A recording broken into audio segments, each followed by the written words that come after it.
এখন পাঠ করছি রবীন্দ্রনাথ ঠাকুরের উপন্যাস গোরা, পর্ব ৬৩। সুচরিতার সম্মুখে গোরা যেমন করিয়া কথা কহিয়াছে এমন আর কাহারও কাছে কহে নাই।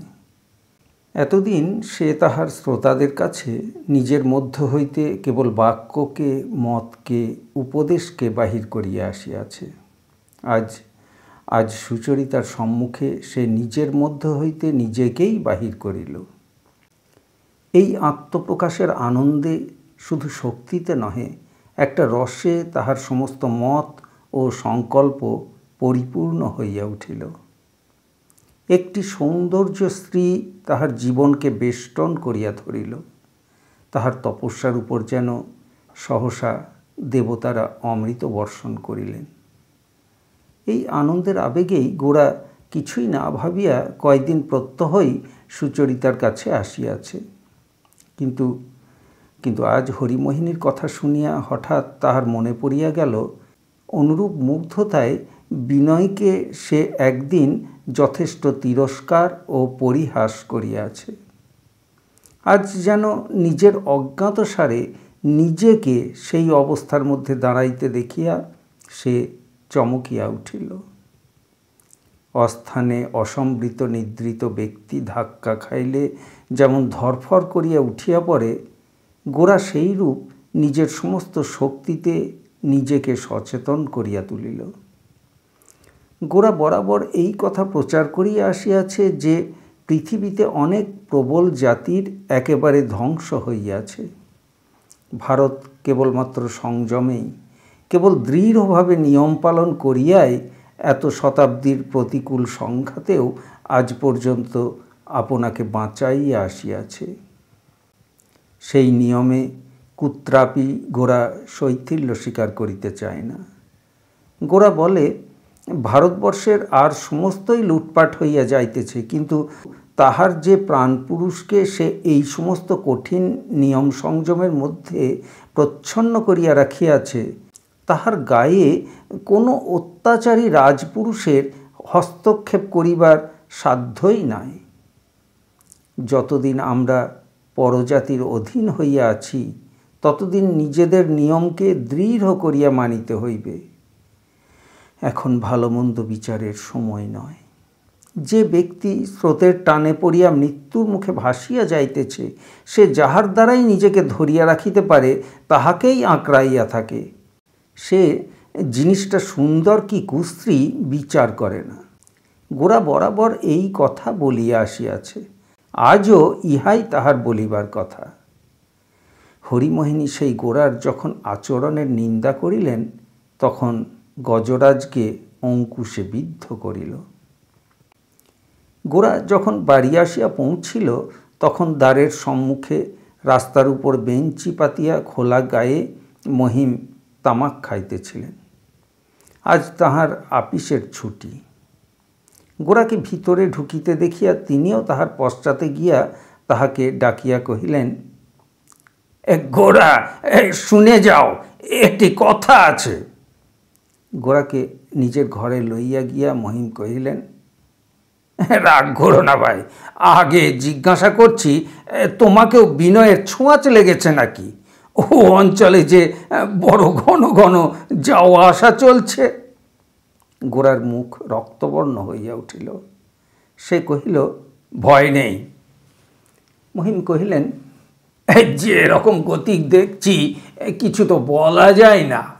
তুমি ভাবছ ওটা একটা খাদ্যদ্রব্য, দিব্যি গিলে ফেলে তারপরে আবার ঘরে ফিরে আসবে, কিন্তু বড়শিটি ভিতরে আছে, সে তোমার বন্ধুর দশা দেখলেই বুঝতে পারবে।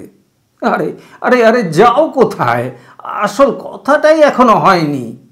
ওদিকে ব্রাহ্মণের সঙ্গে বিনয়ের বিয়ে তো একেবারে পাকা হয়ে গেছে শুনতে পাচ্ছি। তারপরে কিন্তু ওর সঙ্গে আমাদের কোনো রকম ব্যবহার চলবে না, সে আমি তোমাকে আগে থাকতেই বলে রাখছি। গোরা কহিল, সে তো চলবেই না। মহিম কহিলেন, কিন্তু মা যদি গোলমাল করেন তাহলে সুবিধা হবে না। আমরা গৃহস্থ মানুষ, অমনিতেই মেয়ে ছেলের বিয়ে দিতে জিভ বেরিয়ে পড়ে।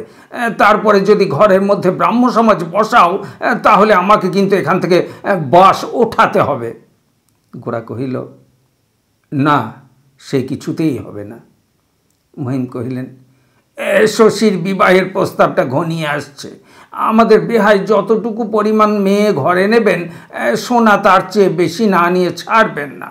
কারণ তিনি জানেন মানুষ নশ্বর পদার্থ, সোনা তার চেয়ে ঢের বেশি দিন টেকে। ওষুধের চেয়ে অনুপানটার দিকেই তার ঝোঁক বেশি। বেহাই বললে তাকে খাটো করা হয়, একেবারে বেহায়া। কিছু খরচ হবে বটে, কিন্তু লোকটার কাছে আমার অনেক শিক্ষা হলো। ছেলের বিয়ের সময় কাজে লাগবে। ভারী লোভ হচ্ছিল আর একবার একালে জন্মগ্রহণ করে বাবাকে মাঝখানে বসিয়ে রেখে নিজের বিয়েটা একবার বিধিমতো পাকিয়ে তুলি। পুরুষ জন্ম যে গ্রহণ করেছি সেটাকে একেবারে 16 আনা সার্থক করে নিই। একেই তো বলে পৌরুষ। মেয়ের বাপকে একেবারে ধরাশায়ী করে দেওয়া কম কথা। যাই বলো, তোমার সঙ্গে যোগ দিয়ে যে নিশিদিন হিন্দু সমাজের জয়ধ্বনি করব, কিছুতেই তেমন জোর পাচ্ছি নে ভাই। গলা উঠতে চায় না, একেবারে একেবারে কাহিল করে ফেলেছে। আমার 3 কোটেটার বয়স এখন সবে 14 মাস।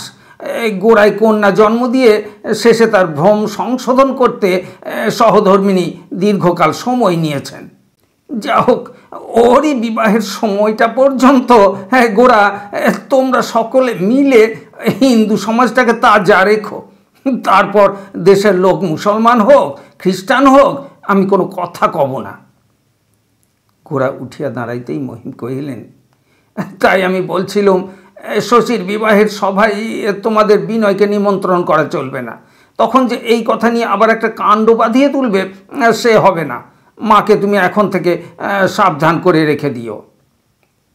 মাতার ঘরে আসিয়া গোরা দেখিল আনন্দময়ী মেজের উপর বসিয়া চশমা চোখে আঁটিয়া খাতা লইয়া কিসের ফর্দ করিতেছেন। গোরাকে দেখিয়া তিনি চশমা খুলিয়া খাতা বন্ধ করিয়া কহিলেন, বস। গোরা বসিলে আনন্দময়ী কহিলেন, তোর সঙ্গে আমার একটা পরামর্শ আছে। বিনয়ের বিয়ের খবর তো পেয়েছিস? গোরা চুপ করিয়া রহিল। আনন্দময়ী কহিলেন, বিনয়ের কাকা রাগ করেছেন, তারা কেউ আসবেন না। আবার পরেশবাবুর বাড়িতেও এ বিয়ে হয় কি না সন্দেহ। বিনয়কেই সমস্ত বন্দোবস্ত করতে হবে। তাই আমি বলছিলাম, আমাদের বাড়ির উত্তর ভাগটার 1 তলা তো ভাড়া দেওয়া হয়েছে, ওর 2 তলার ভাড়াটেও উঠে গেছে। ওই 2 তলাতেই যদি বিনয়ের বিয়ের বন্দোবস্ত করা যায় তাহলে সুবিধা হয়। গোরা জিজ্ঞাসা করিল, কী সুবিধা হয়? আনন্দময়ী কহিলেন, আমি না থাকলে ওর বিয়েতে দেখাশোনা করবে কে? ও যে মহা বিপদে পড়ে যাবে। ওখানে যদি বিয়ে ঠিক হয় তাহলে আমি এই বাড়ি থেকে এই সমস্ত জোগাড় যন্ত্র করে দিতে পারি, কোনো হাঙ্গাম করতে হয় না। গোরা কহিল, সে হবে না মা। আনন্দময়ী কহিলেন, কেন হবে না? কর্তাকে আমি রাজি করেছি। গোরা কহিল, না মা, এ বিয়ে এখানে হতে পারবে না। আমি বলছি, আমার কথা শোনো। আনন্দময়ী কহিলেন, কেন? বিনয় তো ওদের মতে বিয়ে করছে না। গোরা কহিল, ও সমস্ত তর্কের কথা। সমাজের সঙ্গে ওকালতি চলবে না। বিনয় যা খুশি করুক, এ বিয়ে আমরা মানতে পারি না। কলকাতা শহরে বাড়ির অভাব নেই, তার নিজেরই তো বাসা আছে। বাড়ি অনেক মেলে আনন্দময়ী তাহা জানিতেন, কিন্তু বিনয় যে আত্মীয় বন্ধু সকলের দ্বারা পরিত্যক্ত হইয়া নিতান্ত লক্ষ্মী ছাড়ার মতো কোনো গতিকে বাসায় বসিয়া বিবাহকর্ম সারিয়া লইবে, ইহা তাহার মনে বাজিতেছিল। সেই জন্য তিনি তাহাদের বাড়ির যে অংশ ভাড়া দিবার জন্য স্বতন্ত্র রহিয়াছে, সেইখানে বিনয়ের বিবাহ দিবার কথা মনে মনে স্থির করিয়াছিলেন। ইহাতে সমাজের সঙ্গে কোনো বিরোধ না বাধাইয়া তাহাদের আপন বাড়িতে শুভকর্মের অনুষ্ঠান করিয়া তিনি তৃপ্তি লাভ করিতে পারিতেন। গোরার দৃঢ় আপত্তি দেখিয়া দীর্ঘ নিঃশ্বাস ফেলিয়া কহিলেন, তোমাদের যদি এতে এতই অমত, তাহলে অন্য জায়গাতেই বাড়ি ভাড়া করতে হবে।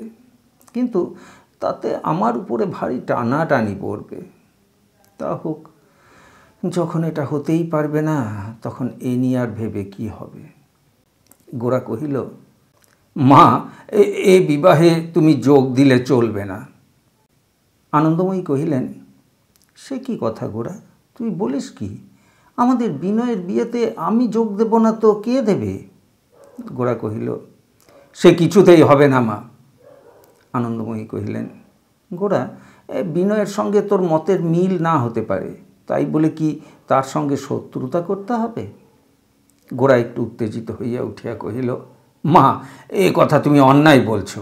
আজ বিনয়ের বিয়েতে আমি যে আমোদ করে যোগ দিতে পারছি নে, এ কথা আমার পক্ষে সুখের কথা নয়। বিনয়কে আমি যে কতখানি ভালোবাসি সে আর কেউ না জানে তো তুমি জানো।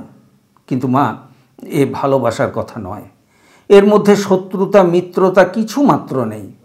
বিনয় এর ফলাফল সমস্ত জেনে শুনেই এ কাজে প্রবৃত্ত হয়েছে। আমরা তাকে পরিত্যাগ করিনি, সেই আমাদের পরিত্যাগ করেছে। সুতরাং এখন যে বিচ্ছেদ ঘটেছে সেজন্যে সে এমন কোনো আঘাত পাবে না যা তার প্রত্যাশার অতীত। আনন্দময়ী কহিলেন, গোরা, বিনয় জানে এই বিয়েতে তোমার সঙ্গে তার কোনো রকম যোগ থাকবে না, সে কথা ঠিক। কিন্তু এও সে নিশ্চয় জানে শুভকর্মে আমি তাকে কোনো মতেই পরিত্যাগ করতে পারবো না। বিনয়ের বউকে আমি আশীর্বাদ করে গ্রহণ করব না, এ কথা বিনয় যদি মনে করত তাহলে আমি বলছি সে প্রাণ গেলেও এই বিয়ে করতে পারত না। আমি কি বিনয়ের মন জানি নে? বলিয়া আনন্দময়ী চোখের কোণ হইতে এক ফোঁটা অশ্রু মুছিয়া ফেলিলেন। বিনয়ের জন্য গোরার মনের মধ্যে যে গভীর বেদনা ছিল তাহা আলোড়িত হইয়া উঠিল। তবু সে বলিল, মা, তুমি সমাজে আছো এবং সমাজের কাছে তুমি ঋণী, এ কথা তোমাকে মনে রাখতে হবে। আনন্দময়ী কহিলেন, গোরা, আমি তো তোমাকে বারবার বলেছি সমাজের সঙ্গে আমার যোগ অনেক দিন থেকেই কেটে গেছে। সেজন্যে সমাজ আমাকে ঘৃণা করে, আমিও তার থেকে দূরে থাকি। গোরা কহিল, মা, তোমার এই কথায় আমি সবচেয়ে আঘাত পাই। আনন্দময়ী তাহার অশ্রু ছলছল স্নিগ্ধ দৃষ্টির দ্বারা গোরার সর্বাঙ্গ যেন স্পর্শ করিয়া কহিলেন, বাছা, ঈশ্বর জানেন তোকে এ আঘাত থেকে বাঁচাবার সাধ্য আমার নেই। গোরা উঠিয়া দাঁড়ায় কহিল, তাহলে আমাকে কি করতে হবে তোমাকে বলি। আমি বিনয়ের কাছে চললুম, তাকে আমি বলবো তোমাকে তার বিবাহ ব্যাপারে জড়িত করে সমাজের সঙ্গে তোমার বিচ্ছেদকে সে যেন আর বাড়িয়ে না তোলে, কেননা এ তার পক্ষে অত্যন্ত অন্যায় এবং স্বার্থপরতার কাজ হবে। আনন্দময়ী হাসিয়া কহিলেন, আচ্ছা, তুই যা করতে পারিস বলগে তাকে, যা, তারপরে আমি দেখব এখন। গোরা চলিয়া গেলে আনন্দময়ী অনেকক্ষণ বসিয়া চিন্তা করিলেন। তাহার পর ধীরে ধীরে উঠিয়া তাহার স্বামীর মহলে চলিয়া গেলেন। আজ একাদশী, সুতরাং আজ কৃষ্ণদয়ালের স্বপাকের কোনো আয়োজন নাই। তিনি ঘেরণ্ড সংহিতার একটি নূতন বাংলা অনুবাদ পাইয়াছিলেন। সেইটি হাতে লইয়া একখানি মৃগচর্মের উপর বসিয়া পাঠ করিতেছিলেন। আনন্দময়ীকে দেখিয়া তিনি ব্যস্ত হইয়া উঠিলেন। আনন্দময়ী তাহার সহিত যথেষ্ট দূরত্ব রাখিয়া ঘরের চৌকাঠের উপর বসিয়া কহিলেন, দেখো, বড় অন্যায় হচ্ছে। কৃষ্ণদয়াল সাংসারিক ন্যায় অন্যায়ের বাহিরে আসিয়া পড়িয়াছিলেন। সেই জন্য উদাসীনভাবে জিজ্ঞাসা করিলেন, কি অন্যায়? আনন্দময়ী কহিলেন, গোরাকে কিন্তু আর একদিনও ভুলিয়ে রাখা উচিত হচ্ছে না, ক্রমেই বাড়াবাড়ি হয়ে পড়ছে। গোরা যেদিন প্রায়শ্চিত্তের কথা তুলিয়াছিল সেদিন কৃষ্ণদয়ালের মনে এ কথা উঠিয়াছিল। তাহার পরে যোগ সাধনার নানা প্রকার প্রক্রিয়ার মধ্যে পড়িয়া সে কথা চিন্তা করিবার অবকাশ পান নাই।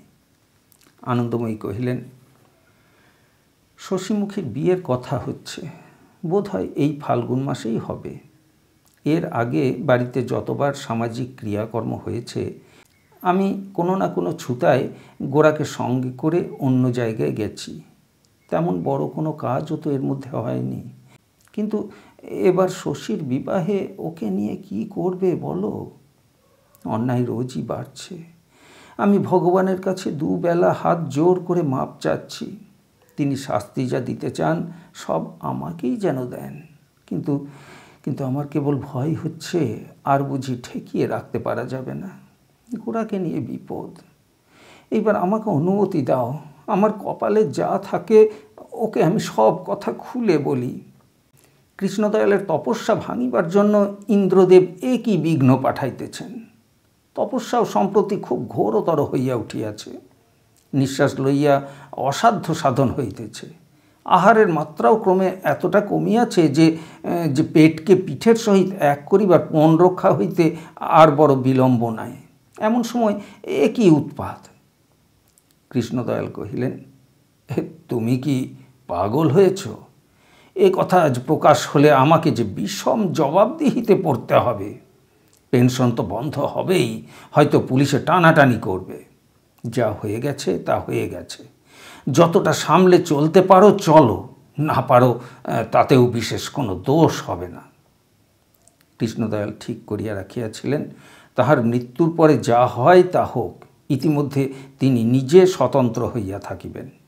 তারপরে অজ্ঞাতসারে অন্যের কি ঘটিতেছে সেদিকে দৃষ্টিপাত না করিলেই একরকম চলিয়া যাইবে। কি করা কর্তব্য কিছুই স্থির করিতে না পারিয়া বিমর্ষ মুখে আনন্দময়ী উঠিলেন। ক্ষণকাল দাঁড়াইয়া কহিলেন, তোমার শরীর কি রকম হয়ে যাচ্ছে দেখছ না? আনন্দময়ীর এই মূঢ়তায় কৃষ্ণদয়াল অত্যন্ত উচ্চভাবে একটুখানি হাস্য করিলেন এবং কহিলেন, শরীর!